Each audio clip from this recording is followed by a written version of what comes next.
So thank you, Miss Nikki Clue, for joining me here on Veranda Bellamy Inspired, where our focus is all things happiness, mindset, mental health, strategies to live your best life. Awesome. So I want to really just go ahead and introduce you to the audience. I'm just going to go over your bio. Okay. And it's Nikki Clue is a highly sought after award-winning interior designer and the principal designer and founder of Nikki Clue Design Group, Inc. Nikki is NCIDQ qualified, a true color expert, and a member of the American Society of Interior Designers, ASID, and the International Interior Design Association, IIDA. I like the acronyms because people will Google that. To her clients, Nikki is their interior design dream come true. To the media, she is a design expert known for her striking aesthetic and radiantly sunny personality. To women around the world, Nikki is a trusted professional speaker and true women's empowerment advocate. Yes, ma'am. To budding interior designer, she is a passionate mentor and confidant. Nikki's philosophy is, quote, interior design extends far beyond making spaces beautiful, comfortable, even simply functional. Sacred spaces have the ability to change our lives, to shift the way we feel and the way we function at a deep level. Her extreme attention to detail, ability to go deeper than surface level with her clients, and upbeat personality are just a few of the reasons why she is consistently recommended by her clients to their networks. Woo! With no further ado, thank you so much for your yes, Miss Nikki. It means so much to me. So what else would you like to tell the audience about yourself? What else would you like to share with us about who you are, Miss Nikki Clue? Yes, well, thank you. First of all, thank you for having me. Thank you for igniting this platform to talk about happiness and wellness and mental health, because that is something that's dear to my heart. I would say that mental health has affected my family over the past 7, 8 years. One of our sons has suffered from mental health crisis, and wow, my own journey, his journey, it's just been a lot. One of the things, though, that I had to come to terms with, which was really hard for me, was I still had to be happy. Like, I still had to find my own joy, even though he's going through this tumultuous journey. I have three other sons that rely on me, and a husband and a business. So that's been one of the most challenging parts of the journey, is seeing my son suffer, but then also having to, at the same time, make sure that I'm filled with joy and delight. Yeah, mental illness is so real. And I feel like since COVID, it's just become a buzz. Like everyone's talking about it, which brings me so much happiness because it's been overlooked and underrated, and just kind of been this thing that, especially within the Black community, it's just not something that we really want to embrace, right? So it's always like, oh, just get up and go, you'll be fine. But it's just not that easy. So I'm so glad that you do advocate for your family like you do, to make sure that everyone is getting what they need, because it's a whole system, right? Within your network with your family, you have to take care of all of that. So yeah, Community, thank yeah, you. yeah. Yeah. So how did you actually get into design? So my mom and I were weekend warriors before that really was a thing. It was way back in the 80s, when I was a little girl, that her weekends was all about creativity, because when she had me, she was in college. And upon graduating, she was like, okay, I've got to get a good paying job with some good benefits. What is that going to be? Even though her degree was in fashion design, it was, all about sacrificing to raise her baby girl. And so that was a job in the boring product pipeline industry of oil in Houston, Texas. So weekends were our fun time together.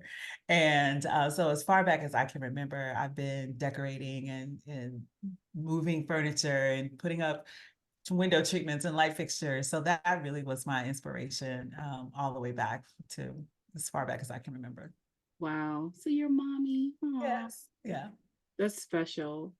So what was some of the things, like some of the memories that you have specifically like with your mom and sharing those intimate, time? Yeah.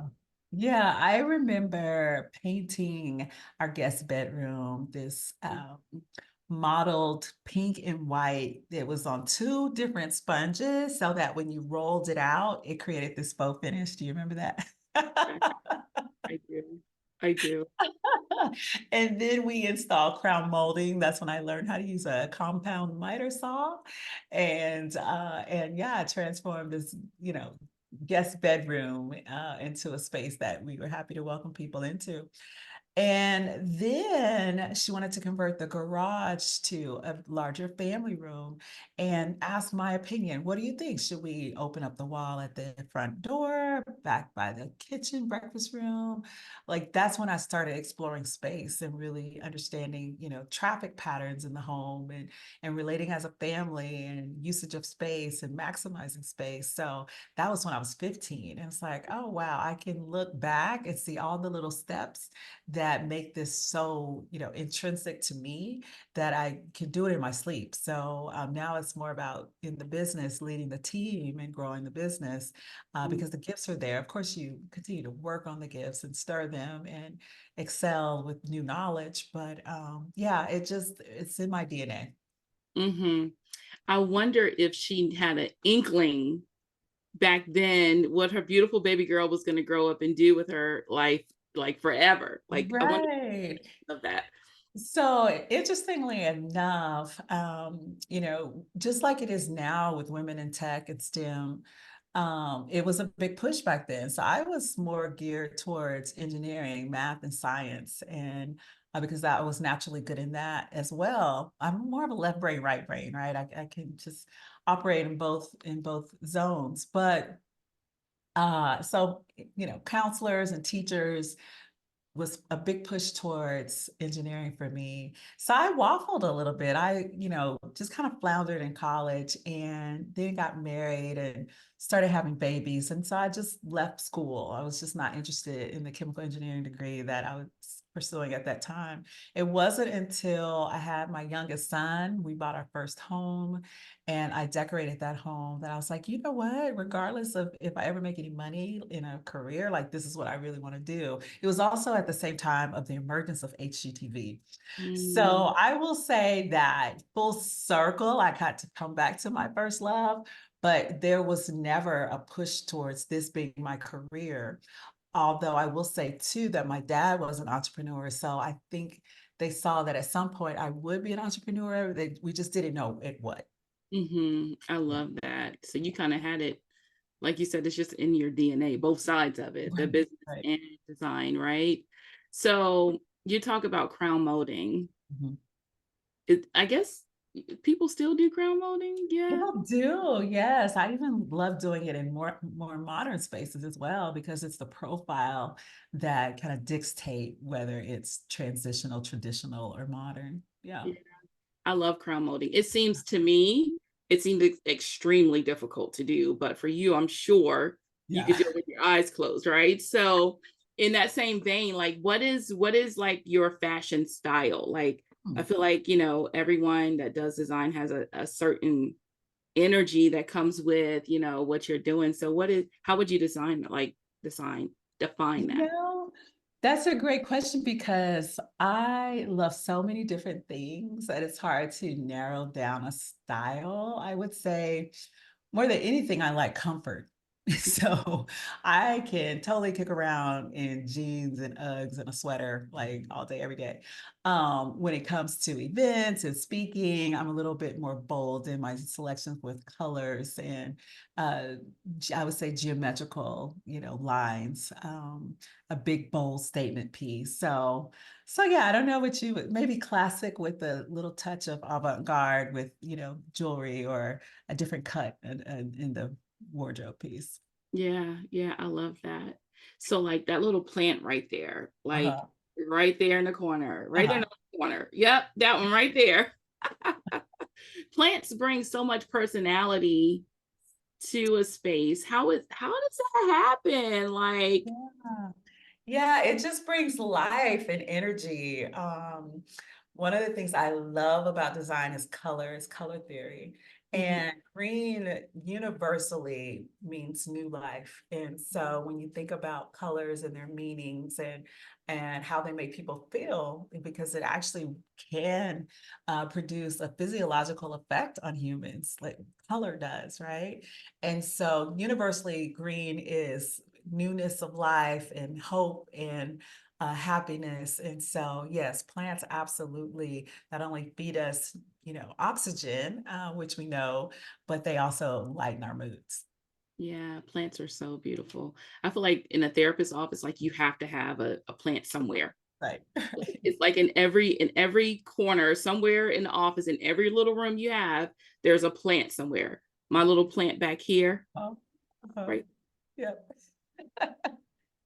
You probably could come in here and shift this all around because this is not my thing. I'm not a design person. So what are what are three pointers that you can share with people regarding like organizing a space, right? Mhm. And designing like a new home or beefing up an existing space. Okay. What are some Okay. pointers you can share? So organizing, I would definitely say pulling things out and grouping them Mm, together lets you see what you have so that you can then start paring down. Um, Organizing is about being able to find things when you need them. We spend up to 6 years of our life looking for things. If you mm, think about misplaced items and how long it takes you to find them, it really can cut into your life and even into your mental health, right? Just the frustration of losing something and it making you late or making you feel rushed or anxious, right? Misplaced objects cause a lot of angst in our life. So organization is about creating a space for things to live in their home and putting those things back in their home.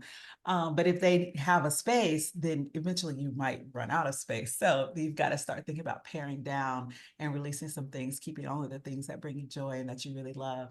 I think it's something that we deal with as products of having less than we tend to hold on to things because it's like, what if I need that later? Then I don't want to waste money. I don't want to throw something away that's in good shape.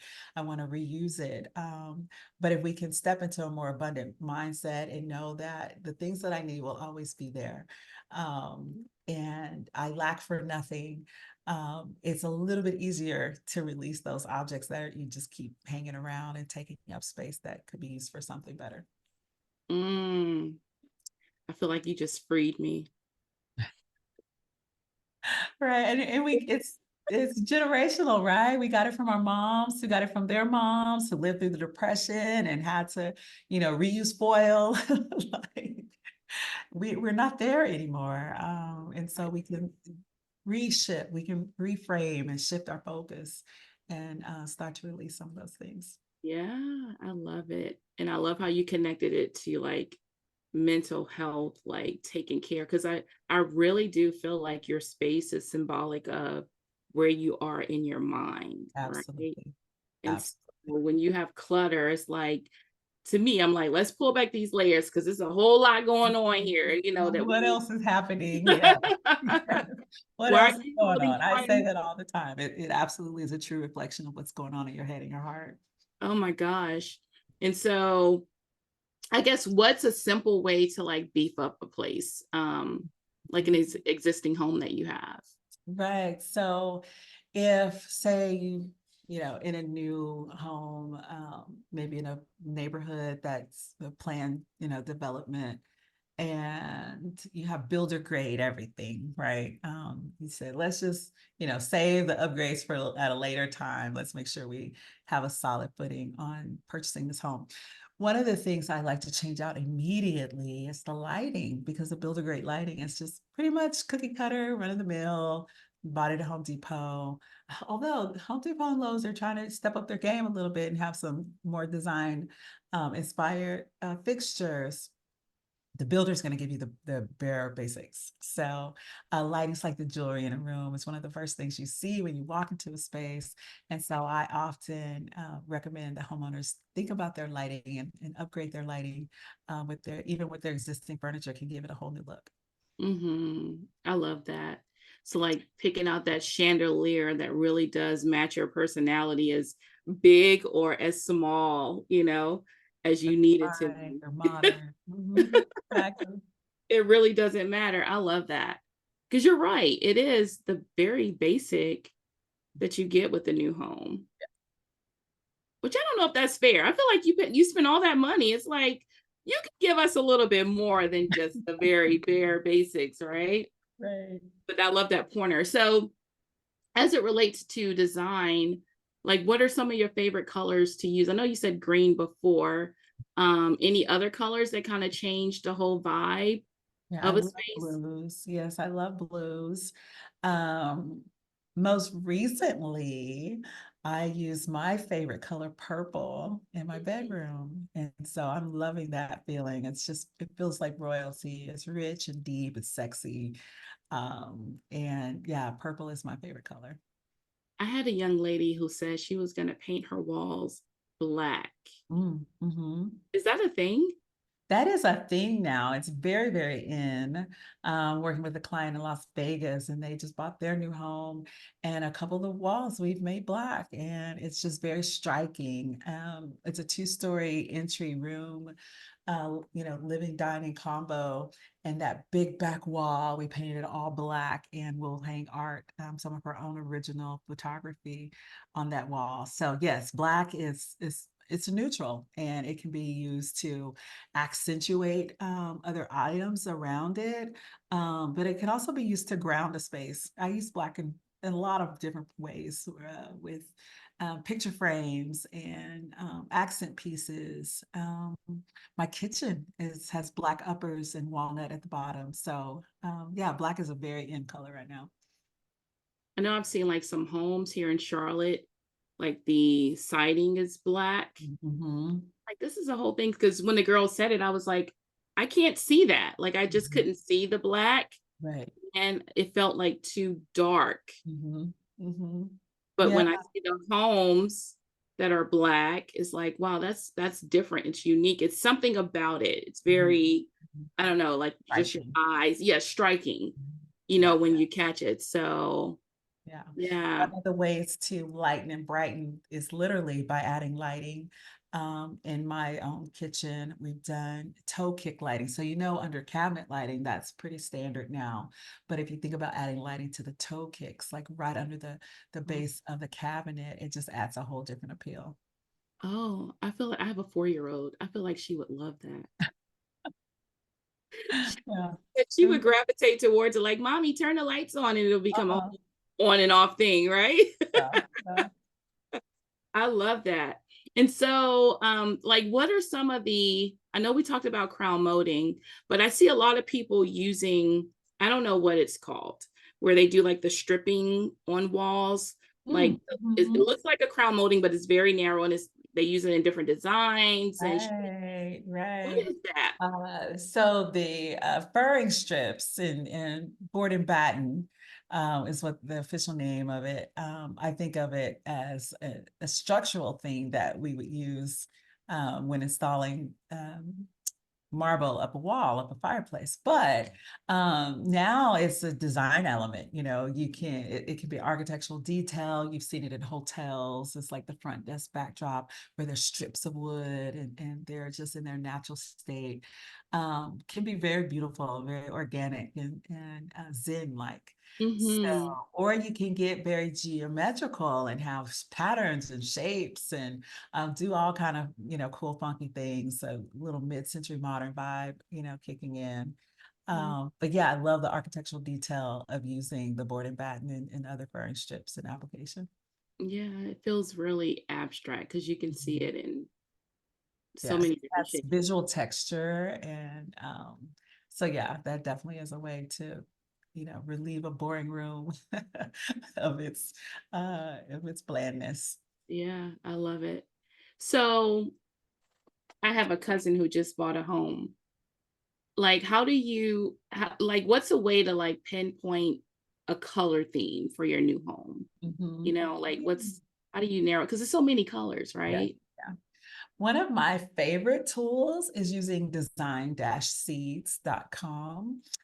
They have really beautiful color palettes that are derived from nature, from art, from just a city sky, a cityscape, um, or an old rustic door in Italy. Like they take all these various pictures Mm. and then they deconstruct it and give you a color palette to go with it. And it's just so amazing. Um, to me, God is like the supreme artist, and you can look out in nature and find inspiration anytime. And so it's one of my favorite sites to go to for color palettes.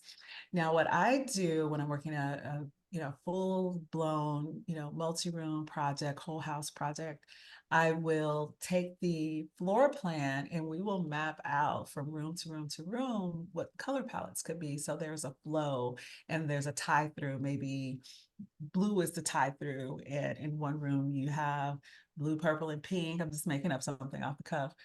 In the next room you have blue, green, and yellow, like the blue ties the two together. And if you can keep the intensities close, then it won't be too jarring going from space to space if you have lots of different color going on.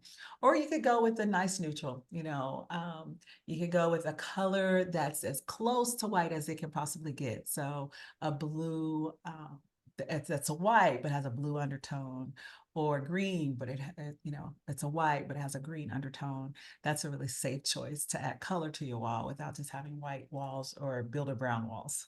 Mm, you make it sound so easy. Everybody needs you. Yes, I agree. Everybody needs Say you. that design is definitely something that is more than just for the pretty, but really about creating a space that you love being in, that you connect with your family. We say we design to the senses, so it's an experience. It's more of just what it looks like, but what it feels like. I love that. I love that. I feel led to ask you, I'm gonna switch gears. I feel led to ask you about business. We were talking before we started, and you were like, you gotta get out there with the business. So can you talk to us about just a little bit about business, your experience with it, and some Mhm. of those things that kind of took you to the next level? Right. So I never really worked in corporate. So all of the, leadership and logistics and operations, just learned by trial and error. And lots of error. um, but I've always had an amazing group of women that surrounded me that, love what we do, that also want to learn and grow and excel. And so I really have to admit that it's always been my team that's helped me go to the next level. When I was me by myself and solopreneur, I still had community. I still had Lisa Nichols community with global leadership and speaking right, learning how to be a speaker, learning how to get my point across in a succinct way, how to not be boring, is really important, right? Because speaking is what started growing my business way back in San Diego. I would go to real estate caravans, as a matter of fact, and I would host breakfast and I would talk about what we would do, and kept saying no to staging. And someone was like, you need to do the thing that people are always asking you to do. Like, that's part of knowing where you're supposed to serve. It's like, okay. So I'll do this staging thing. And I did it for a year and I didn't love it because it's not much personality tied into that. And it's very just bam, bam, bam, wham, bam, thank you, ma'am, even just to get a house ready to sell.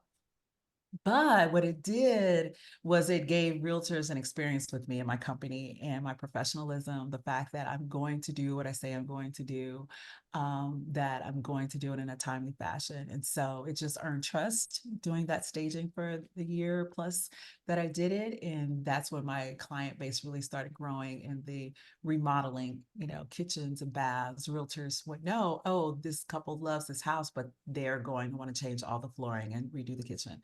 And so they would refer me, and that's really how I started. Wow. I love that. I remember you at Speaking Right. being on the stage. And it was like, it felt like it was your coming out, but I don't know. Had you been doing it 2013? Was that the start, kind of the start of it? It Or was really close. Yeah, really close to the start. I had been designing for 10 years at that point, but really just a freelancer. Like I didn't have a business, I didn't have a team. I would go from project to project based on referrals. And I had my kids, my young, my sons were young then. And so it really was about family and living in my passion, not really building a business. So it was at that point, and when we met first, that it was like, okay, this needs to make money for it to be worth the time that I'm spending away from the family, right? It needs to, let's grow this thing. And by then they were teenagers. And so I felt a little more freedom of time to be able to focus on learning the business principles, learning how to be a better speaker, um, knowing my value and what it is that I bring to clients and be able to articulate that and say, these are the problems that we solve. These are the things you don't even know are coming your way. And we hope this be a good experience, even when we're remodeling an entire house. So those things started happening around that time that we first met.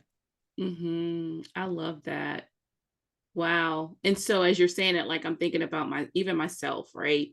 And me having a 4-year-old Mhm. and the challenges of just navigating that. And so as you're speaking about, oh, my boys were, teenagers, I had more freedom in my schedule. And I could see it being with my audience, some people that are kind of new or aspiring, starting a business and trying to figure out how to juggle all of that, and being that solopreneur, or even just a person that is stuck in their head trying to get to getting it out, right? And so any tips you can share with them on just, kind of going with the flow? Yeah, I would look at my peers in my age group, not necessarily my design experience. And I would be so jealous, I would say, why can't I have that? Or why can't? And then I had to remember this all started to in order to work around my family, in order to have the freedom to be at their games and their practices. And so really comparison is the thief of joy. It really is. And you've got to look at your situation. What is God calling you to in this moment of your life? Um, the hard thing though for me was not letting it be an excuse, like finding that balance. It was hard to find the balance. It would have been easy to say, well, I have 4 kids, and so I can't do this right now. I just won't do anything. The harder, the more challenging route was to be an engaged and active mom and have goals and personal, visions for myself and my business, and know when one is, obviously the family would never cross over too much. That wouldn't be a thing into the business. I actually stopped my business for a year and a half when I found out my son was suffering from mental health challenges. But when business, usurps or overshadows the family life, taking that step back is not, always what you want to do. It's not what your heart is sometimes calling you, especially if you're a very ambitious woman, if you have big dreams and goals for yourself and for your family. It can be challenging, but I would say you'll know if you're not getting enough sleep. That to me was the measure. Like if I can fit it all in and still get good rest at night, then I'm good. I'm straight. I can be busy, busy, busy on the go. As long as my kids feel loved and supported, great. But the moment that I start doing 2 a.m.s, 3 a.m.s back to back to back, that's when I'm taking on too much and I need to reevaluate and step back and work myself out of this overcommitment, because that's when you start suffering and you feel like you're alone, like you're crazy. Like, why did I think I could do this? What is wrong with me? I'm failing in all areas. Like your rest, lack of rest can really, really play tricks on your mind and your emotions and your mental health. So that would be the advice that I would give, is to go for it, push, grind. I don't like the word grind, but be on your job, do what you know you're supposed to be doing, unless your sleep and your mental health start suffering, and then take a step back and reevaluate and put some systems and measures, and if you can, people in place to take some of that burden off. I love that. Thank you for sharing that. That's going to Mhm. free somebody. It really is. Um, Um, Another question, and we're going to round out here in just a few moments. What are some pointers that you can share on just choosing happiness and combining that with God? Mhm. Yeah. So choosing joy. When my son's thing first exploded, there were markers, there were signs, and we were getting concerned. But as young adults, you can't make an adult do anything legally, and then obviously, parents trying to control a young adult is, hardly ever works. But when he intersected with law enforcement, and that became its own situation. I cried and cried. I laid in bed days upon days. What could I've done better? Why did we miss this? Why, this is blown. It just was a huge, it's like a Lifetime movie, I'm sure. I need to get to writing it all down one day. But yeah, it was a really traumatic time for our whole family. And I was paralyzed, but then I realized I'm not helping. Like, what can I do in this moment? How can I support him? How can I advocate? How can I tend to my sons, my husband, and work through this and get through this? And it challenged my faith, it led me deeper into my faith. Um, and so choosing joy became apparent. It became apparent that, in the word, it's, count all things as joy. How can you count all things as joy when this is the thing? How can you have peace that, surpasses understanding? I have not experienced that yet. God, give that to me, because I have they're trying to give my son 9 years for dining and dashing. Like, what is, where are you and how do I get through this? So it really was an exercise of increasing my faith, of resting in him, and seeing every opportunity that presented itself as a measure of growth, understanding, learning, and eventually joy. Mm, wow, that's so deep. That's so deep. That feels so rich. It feels so, um, I don't know, like my therapist part of me is just like, I want to dig into that. Right. So it might be an interview number 2 coming. Okay, okay. But yes, I love that. And people sometimes when I'm all things happiness, happyology is the brand. People think it's kind of, superficial, but joy, happiness actually is joy in Hebrew, you know what I mean? So it's like one of the same.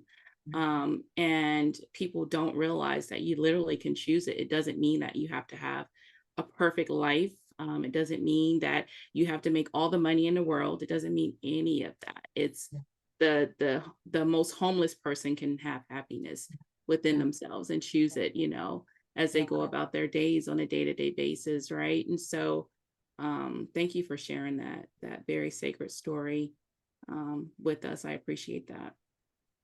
So this has been great. I've loved it. Yes, all the feels, all the feels. So we're going to end it with 5 random happiness questions, right? okay, all right. And so it's kind of like, I'm just going to come off the cuff. I feel like you've already answered the first question that's coming to mind, your favorite color. But let's just do it again. What's your favorite color? Purple. Purple, yes. Royalty, Yeah. royalty. Your favorite TV show, number 2. Currently, Suits. Huh. What Mhm. is that on? I think they're replaying it on Netflix now.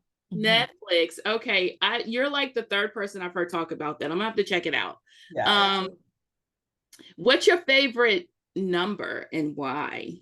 Um, so I always see 11:13 on the clock, and I have not figured out yet what that means, but I always notice it at least twice a week. So 11:13. Yeah. Oh, 11 Not 30, 13, 11:33. Sorry, 11:33. 11:33. Huh. That's interesting. It's two of the same numbers There's something repeating. to it. It must be something to it. Yeah. 11:33. Your favorite place to vacation? Kauai. Okay. That's one of my dream places. Any recommendations while I'm asking? That whole island is just magical. We stay on the North Shore by Princeville Resort, and Okay. there's a place where the turtles go into caves, and my sons would swim in the caves, and they Oh, call it Turtle Beach. I think they call it Turtle. Turtle Beach. I'll look that up. And your my final question is, do you have a favorite son? No, they're all my favorite in different ways. Yeah, they are. It's just so amazing how four young people born relatively close, like four sons in 6 years, with Wow. pretty much the same parents. I understand if they were born years and years apart, you have two absolutely different parents, but similar parents, and they still are so different in their personalities. It's just amazing. I love it. I thank you so much, Nikki, for taking out the time to join and share your expertise with the audience here. Where can they find you at? Like, where are you at on the internet? And give us a spelling so we can find you for real, for real. Yeah. Thank you so much for having me. It's been really fun. I am found on IG, on TikTok, Facebook, LinkedIn, and everything is Nikki Klug Design. So NIKKIKLUGH Design. And that's the website too, nikkiklugdesign.com. Thank you so much, Nikki. You got something coming for everybody, I'm sure, right? Oh, we are working on some really good stuff. So, we are launching our own series on the move with Nikki Klug. We designed 12 homes though, during the course of the last 2 years of COVID. Amazing, beautiful projects, and we were able to capture and feature five of them. I'm really, really excited to show how just transforming these clients' lives, whether it was a move or a retirement home or a new city. It was just amazing to be able to be part of their journey. I'm just so blessed and thankful that we get to show that now. Yes, here she comes, HGTV. I love it. Thank you so much. I'm just putting that out there, okay?